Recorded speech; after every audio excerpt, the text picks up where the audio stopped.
շատ կարճ ժամկետում որոշում կայացվեց նորից վերանայել։ Ձեր կարծիքով ինչը փոխեց այդ կարճ ժամկետում։ Նախ ներողություն, ձայնս կտրված է մի քիչ։ Տեսեք, միակ պատճառը ժողովրդական ճնշումներ։ Ես դեռ ամբողջ ծավալով չեմ ծանոթացել ինչեր են կատարվել, բայց բոլորը վրդովված էին ու ակնհայտ էր, որ ստեղ կատարվում է ապօրինություն։ Ցավոք սրտի միայն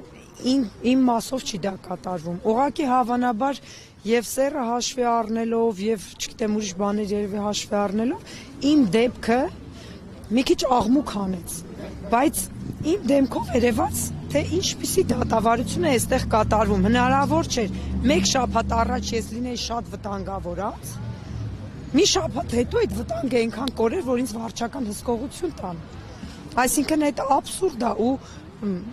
ամոթի զգացում չունեն այդ մարդիկ այդ որոշումը կայացնող։ Հիմա մտածում են ես պիտի շնորհակալություն հայտնեմ, որ նման որոշում են կայացրել։ Ոչ, ժողովուրդը ճնշեց, նստացույց արեցին, գրեցին բոլորը, դրանից հետո մի քիչ, չգիտեմ, ակցիաներ են արել ինչ-որ, ես անկեղծ ասած դեռ ամբողջ ծավալով չեմ ծանոթացել ինչ են արել, բայց այնքան ակնհայտ էր, որ այստեղ ապօրինություն է կատարվում, որ ժողովուրդը ընդվզեց, ու այդ ընդվզումը լրացնելու համար մարդիկ որոշումը մի շաբաթվա ընթացքում փոխեցին, զուտ էտա, ուրիշ բան չկա։ Բայց կարծիք կար, երբ դուք դեռ անազատության մեջ էիք, նշում էին, որ ձեզ կալանավորել են այն պատճառով, որովհետև կան քաղաքական դրդապատճառներ։ Ինչ կասեք սրա մասին։ Նշում էին, որ օրինակ Վահագն Ալեքսանյանի մայրիկին եք վիրավորել եւ դա է հենց պատճառ հանդիսացել։ Դեպքական նիստերից մեկում ակնարկեցիք։ Տեսեք, ինձ ասել են, որ դա է պատճառը հիմնական ու որ ԿՊ-ից մարդ կա, ով կուրացիա անում էս գործը ու դա Վահագն Ալեքսանյանն է եւ միջադեպ եղել է իր մայրիկի հետ, հավանաբար դա էլ էր պատճառ։ Հետո Իգոր Սարգսյան մի ճիշտ բան ասեց նիստի ժամանակ, ասեց Լիդիային մեր դեմ որպես զենք մի օգտագործեք։ Այսինքն մյուս տղամարդկանց ճնշելու համար տեսնում էին, որ մարդիկ վատ են զգում իրենց։ Ասում էին մեզ պահեք, Իգոր Սարգսյան ասում էր մեզ պահեք այստեղ, Լիդիային թողեք, թող գնա։ Ինչ եք էս աղջկան էս կնոջը պահում այստեղ։ Նույնիսկ իրենք էլ հանիրավի զրպարտված լինելով, հա, զրպարտություն ասա, այստեղ քրեական գործ չկա, ապացույցներից մեկի կեղծ լինելու մասին էլ բոլորն արդեն գիտեն, չէ, որ այնտեղ ինչ որ մարդկանց գյուլելու մասին խոսք չի գնացել։ Դա այտենց պաթետիկ ինչ որ պետության մասին է եղել այդ խոսակցությունը, այսինքն կոնկրետ ինչ որ մարդու սպանության մասին չի եղել։ Այդ ամեն ինչը հաշվի առնելով, այս մարդկանց պահում են քրեական ոնց է կոչվում ՔԿՀ-ն, քրեակատարողական հիմնարկներում, նաև ինձ, ուղղակի իմ դեպքը մի քիչ այդպես աղմուկ հանեց։ Ես միայն դրանով եմ տարբերվում, ու մենակ այս գործը չի։ Ես դուրս գալուց հետո լիք բաներ եմ իմացել, որ կյանքում չի պատկերացնի, որ Հայաստանում մեծ քանակության արդեն քաղբանտարկյալներ կան։ Մեզ մոտ Աբովյան քրեակատարողական հիմնարկում միայն ես եկին քաղբանտարկյալ, ուրիշը չկար, բայց մնացած տեղերում ահավոր վիճակ է։ Ու ասում եմ, մենակ ես չեմ, շատ են այդ մարդիկ ու մենակ այս գործով չեն։ Այսինքն պետք է հիմա բոլորը խոսեն դրա մասին ու ասեն, որ միտեղ դրան պիտի վերջ տրվի ու պիտի բոլոր քաղբանտարկյալներն ազատ արձակվեն։ Իսկ առհասարակ ձեզ ինչպես էին վերաբերվում քրեակատարողական հիմնարկում, ինչ որ խոչընդոտների հանդիպել եք։ Քրեակատարողական հիմնարկը ես տղաներից դատական նիստերի ընթացքում հետաքրքրվում էի պահման պայմանների վերաբերյալ։ Ոնց հասկանում եմ, Աբովյանը բավական լավ է։ Մնացած տեղերում միջատներ կան, ինչ-որ sense տարօրինակ բաներ կան, մեզ մոտ շատ լավ վերանորոգված տարածք է։ Աշխատակիցները, եթե դու նորմալ վերաբերմունք ես ցույց տալիս, իրանք նորմալ են։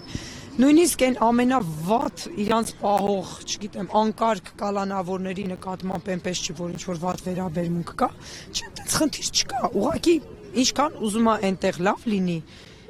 դա բանտ է։ Այսինքն եթե այդքան լավ տեղ է, թող այդ որոշում կայացնողը գնան այնտեղ ապրեն իրանց ընտանիքներով։ Դա բանտ է, բանտում ես դու գտնվում որոշակի հսկողության տակ։ Մենակ այն երկաթյա դուռը առավոտյան 7-ին, որ բացում են, ասենք զրնգալով, ասենք մարդու վրա հոգեբանորեն ազդում է։ Եվ քանի որ այս գործից առանձնացված մի մաս էլ նախաքննական փուլում է եւ այդ ահաբեկչության պլանի այսպես շուրջ փորձում են փաստարկներ եւ փաստեր ձեռք բերել վարույթ իրականացնող մարմինը եւ այդ ահաբեկչության այսպես ասած պլանը ձեր տնից են արգրավել կհիշեք հասցրել եք այսինքն հասցրեցիք ուսումնասիրել դուք այդ նպատակով էիք տարել եւ ինչ էր դա ինչ իրենից կարող էր պլան ներկայացնել այն էլ ահաբեկչության Տեսեք, մեր տնից հայտնաբերած ինքը ահաբեկչության պլան չէ, ժողովրդական անձնական պլանն է, որը որ մեր կալանավորման նախորդ օրը հրապարակվեց, երբ այդ հրապարակումը եղավ, արդեն մեզ համար պարզ էր, որ իրանք ուզում են այդ բոլոր մարդկանց կապել իրար, որովհետև այնց անհավանական բաներ ա գրած, այնց մարդկանց ա իրար հետ կողքի դրած, որ այդ մարդիկ երբևէ նույն տեղում չեն կարող լինել։ Ու մարդը այս դաշտում գտնվող հասկանում է, որ այդ մարդիկ միևնույն վայրում միաժամանակ չեն կարող գտնվել միևնույն process-ի մեջ։ Այսինքն դիտավորը բոլորից այս մի հատ կաշայով հավաքել են միտեղ, ուզում են մի հատ մեծ կաշա սարքեն, իբր մեծ դավադրություն ա եղել, իրենք էլ մենք էլ չենք հասցրել ահաբեկչություն գործել, որովհետև իրանք կարծել են կանխեն այդ ամեն ինչը։ Ես շուտ են ձերբակալել։ Այդպես ես կարդացել եմ այնտեղ ինձ թվում է լուրջ մարդ ցանկացած դա կարդացող կհասկանա, որ ուղղակի անհեթեթություն է։ Իսկ այսօրվա դատավարությունից ինչ սպասելիքներ ունեք, ինչ եք կարծում, օրինակ Շարբաթյանին ազատ կարձակեն, որովհետև վերջինս անչափահաս երեխաների հայր է։ Տեսեք, մյուսներն էլ են անչափահաս երեխաների հայր, ուղղակի Մովսեսին կալանք տվեցին, ոնց որ նաև ինձ։ Մովսեսը, տեսեք, ես մի բան ասեմ, քրեակատարողական հիմնարկում լինելով մի բան եմ հասկացել, այնտեղ շատ մարդիկ հայտնվում են այն պատճառով, որովհետև իրանք նորմալ ընտանիքներ չեն ունեցել, նորմալ ընտանիքներում չեն մեծացել։ Շատ ցավում եմ այդ առումով, որ իրանք հայրական ընտանիքն է նորմալ եղել, ոչ էլ ներկայիս ընտանիքն է նորմալ։ Մարդիկ կան ընտանիքները հրաժարվել են իրանցից արդեն, ես չգիտեմ, շատ տարբեր պատմություններ եմ տեսել։ Այս գործում ներգրաված ցանկացած անձի կենսագրություն բացեք նայեք։ Հրաշալի ընտանիքների մարդիկ են, հրաշալի ուղակի։ Նույնը Մովսեսը Շարբաթյան, արվեստի վաստակավոր գործիչ Ռուբեն Շարբաթյանի որդին է։ Ում մեղքը միայն այն է, որ իր հայրենիքի համար դուրս է եկել պայքարի։ Ուրիշ ոչ մի մեղք այդ մարդը չունի։ Տեսեք, անդադ փորձում են խղճի վրա դնել, ինձ էլ անդադ հարցում են մայրիկի առողջությունը ոնց է, այնտեղ առողջական խնդիր ունես չունես։ Ես ոչ առողջական խնդրի պատճառով է, որ պիտի լինեմ դրսում, ոչ մայրիկի առողջության, ոչ մի ուրիշ պատճառ չկա, որ ես պիտի լինեմ դրսում։ Մենք արդար ենք, հա Մովսեսը ունի անչափահաս երեխաներ, բայց ինքը պիտի լինի դրսում, որովհետև ինքը արդար է։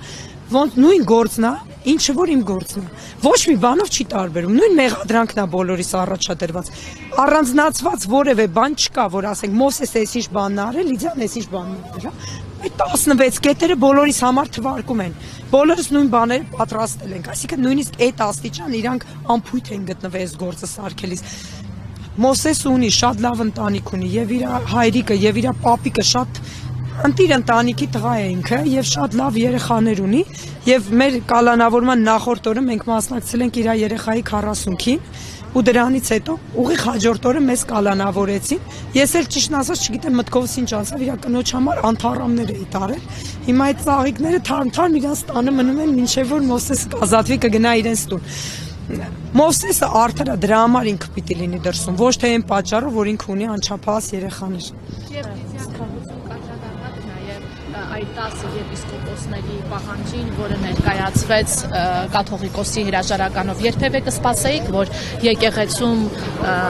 նման պահանջ կներկայացնեն հոգևորականները։ Տեսեք, ես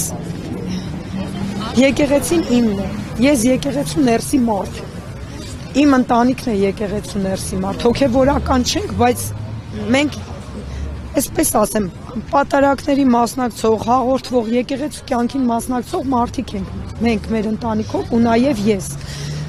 Ես շատ բաներ ներքին գիտեմ, մեր տավուշի տեր տարոնը չեմ ուզում խոսել այդ թեմաներով։ Եպիսկոպոսներին անկեղծ ասած երբեք չեմ պատկերացրել, որ նման բան կլինի, բայց եւ ուրախ եմ, որ բացահայտվել է այդ ամեն ինչը, որովհետեւ շատ ավելի վատ կլիներ, որ իրենք ծպտված մնային ու գործեին ներսից։ Ուշ կարողություն վեհապար հայրապետին, այն անսասան մնացած մի քանի եպիսկոպոսի, չգիտեմ, Աստված օգնական եւ հույս ունեմ, որ այս ճնշումներին չեն ենթարկվի եւ հետ քայլ չեն անի։ Որովհետև այդ մարդիկ վստահաբար շանտաժի ենթարկվելուց հետո են դիմել այդ քայլի, որովհետև ներսի մարդիկ կային, եկեղեցու ներսի, որ ասում են, որ մի շաբաթ առաջ էս ինչ մարդը էսպիսի բաներ էր խոսում, 10 օր առաջ հիմա գնացել նստել է Նիկոլ Փաշինյանի դիմաց, այսինքն ինչ որ կոմպրոմատ ունեն այդ մարդու դեմ, ուղղակի երբևէ չի կարող որևէ անձնական պատճառ ավելի բարձր լինել, քան քո պետության ու քո եկեղեցու շահը։ Ինձ թվում է իրանք թույլ են գտնվել, դրա համար այս վիճակում ենք հայտնվել ու ինչպես սրբազաններն էին գրել, ես հույս ունեմ, Պետրոսն էլ ուրացավ, չէ, որ բայց Պետրոսը հետո դարձի եկավ, Հուդան դարձի չեկավ։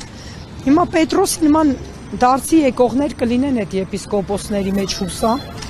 ու կվերադառնան ճիշտ ուղի։ Այդպես